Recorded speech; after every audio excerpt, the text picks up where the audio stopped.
कराची के मौसम का हाल बता सकें, क्योंकि आपको याद है ना, हम हमेशा इस मौसम में, इन महीनों में कोयटा की हवाओं का जिक्र करते हैं। तो वो कोयटा की हवाएं अब्दुल्ला आ गई हैं और ऐसी आ गई हैं और लगता है कि लिटरली इतनी तेज़ हवाएं हैं कि बिल्डिंग्स उड़ जाएंगी। तो और ठंड भी आपको पता ही है कि वो भी बढ़ गई है। और वैसे तो इस वक्त जो हम आपको विजुअल्स दिखा रहे हैं वो लेटेस्ट कुछ विजुअल्स हैं। मुझे लग रहा है कि मेरा फेवरेट वर्ड आपको पता है, धमा चौकड़ी मचाना। हाँ, ये कि अभी नहीं वो हो रहा, मच रही है। मैं बता रहा हूँ, हवाएं जो है वो धमा चौकड़ी मचा रही हैं कराची की सड़कों पर। वैसे हवा बहुत लोगों के साथ अटकेलियां कर रही हैं।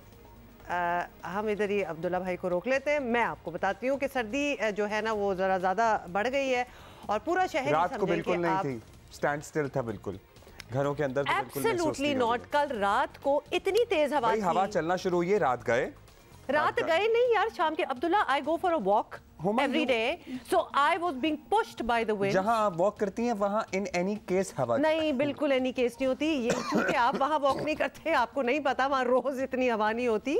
कल कुछ ज्यादा ही स्पेशल सीन था।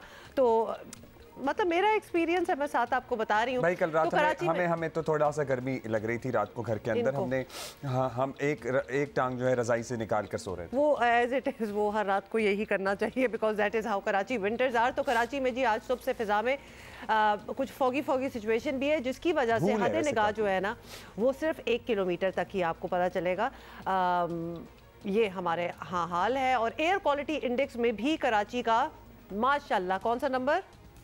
पहला कहो ना पहला नंबर है। हाँ। डायरेक्टर महकमा मौसमियात सरदार सरफराज हमारे साथ मौजूद हैं। ज़रा आने वाले 2-4 दिनों की पेशगोई उनसे जान लेते हैं। शुक्रिया सरदार साहब। बताया जा रहा है कि वो साइबेरिया की हवाएं या फिर कोयटा की हवाएं पहुंच रही हैं और पारा बहुत गिरने वाला है ओवर द वीकेंड। सो कितना टेम्परेचर हम एक्सपेक्ट करें? जी, असल में वेस्टर्ली वेव जब भी गुजरती है शुमाली बलूचिस्तान पे से होती हुई फिर मुल्क के शुमाली हिस्सों में, जैसे कि अभी वहाँ पर वेदर चल रहा है, पिछले 2 दिन से चल रहा है, बारिश कहीं कहीं और अच्छी खासी तेज़ बारिश हुई है इस्लामाबाद और बाकी भी तमाम नॉर्दर्न एरियाज़ में। बलूचिस्तान के शुमाली हिस्सों में भी कोयटा में अच्छी तेज़ बारिश हुई है और बाकी जगहों पर भी हुई है। इसी तरह पहाड़ों पर बर्फबारी भी चल रही है। तो ये सिलसिला जब आगे निकलता है, मुल्क पे से पास ऑन हो जाती है ये वेव, तो उसके पीछे हमेशा फिर कोल्ड एयर आती है। आज से इम्कान है कि कोयटा से होती हुई साइबेरियन हवाएं कंधार से और फिर कोयटा से होती हुई फिर कराची और बाकी पूरे सिंध को इफ़ेक्ट करना शुरू कर देगी। तो सर्दी बढ़ जाएगी। यानी कराची में कम से कम दर्जा हरारत 5 हो सकता है 13, बिलखुसूस जो कल का दिन होगा 13 तारीख, यानी आने वाली जो रात होगी वो ज़्यादा सर्द होगी। 13 जनवरी, 14 जनवरी और 15 जनवरी, ये 3 से 4 दिन जो हैं उसमें सिंगल डिजिट में टेम्परेचर रहने का इम्कान है। 5 से 60 डिग्री के दरमियान रात का टेम्परेचर। और जो अपर सिंध के इलाके हैं, कंबर, शदाद कोट, लाड़काना, जैकबाबाद और जो मलिका कशमोर डिस्ट्रिक्ट और नीचे दादू भी कह लें आप, ये जो डिस्ट्रिक्ट्स हैं उनमें और ज़्यादा टेम्परेचर गिर जाएगा। यानी वहाँ 2 से 4 डिग्री तक रात का टेम्परेचर गिर सकता है। 5 डिग्रीज मतलब आप कह रहे हैं जा सकता है, which is quite cold by Karachi standards at least. अच्छा, ये बताइएगा सर्दी इस दौरानिया क्या होगा? मतलब ये जो हम 5 डिग्रीज और ये वेव जो है ये कब तक रहेगी?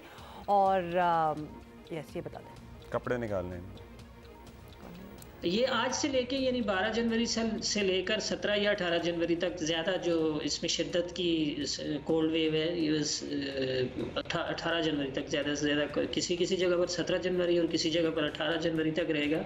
फिर निस्बतन टेम्परेचर थोड़े से इंक्रीज़ होना शुरू हो जाएंगे, लेकिन आगे चूँकि 18 या 19 तारीख को फिर एक इम्कान होगा एक और वेस्टर्ली वेव आने का बलूचिस्तान के शुमाली हिस्सों में। दोबारा से कुछ इलाकों में बारिश का और बर्फबारी का पहाड़ों पर इम्कान होगा। तो जाहिर बात है कि जब वेस्ट वाली हवा आती है ना, वेस्टर्ली वेव जब दाखिल होती है मुल्क में ईरान के रास्ते से, तो फिर उसके इन्फ्लुएंस में कराची में भी और बाकी सिंध में भी वो ठंडी हवाएं एक तरह से ब्लॉक हो जाती हैं, पीछे रह जाती हैं। तो उस वजह से थोड़ा सा ब्रेक आएगा इसमें सर्दी में। यानी 18 के बाद 2 से 3 दिन जो होंगे, 3 से 4 दिन कह लें आप, उसमें इसकी सर्दी की शिद्दत में कमी आएगी। लेकिन उसके बाद फिर यानी 21-22 जनवरी से आगे फिर सर्दी हो जाएगी। अच्छा सरदार साहब, लास्टली कराची वाले सर्दी तो एंजॉय कर लेंगे, लेकिन बारिश मिल जाए तो ज़रा ये खांसी थोड़ी कंट्रोल हो जाए, मतलब ये जो फ्लू और अजीब एलर्जी वाली जो सूरत हाल है ना, बहुत से लोगों के लिए बेहतर हो जाए, तो कोई चांस है सर? थोड़ी हल्की थोड़ी बहुत भी हो जाए तो नहीं, बेहतर थोड़ी बहुत बिल्कुल नहीं, थोड़ी सी बहुत हम नहीं डील कर सकते।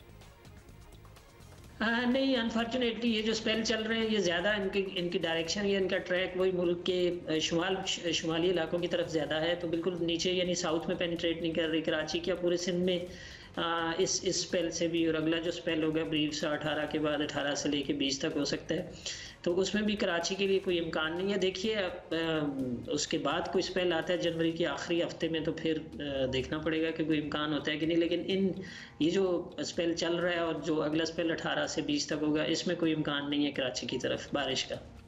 थैंक यू सरदार साहब। सो कराची में तैयार हो जाएं, अगले 4-5 रोज के लिए जरा साइबेरियन हवाएं आपको तंग करेंगी। कोयटा की हवाएं हमने इतनी बार बताया कि हवाएं कोयटे से, हमारा इब्तिदा से इख्तिलाफ है, कोयटा से आ रही है, मेरा ये मानना है और सरदार सरफराज साहब का भी मानना है कि साइबेरिया से आती हैं ये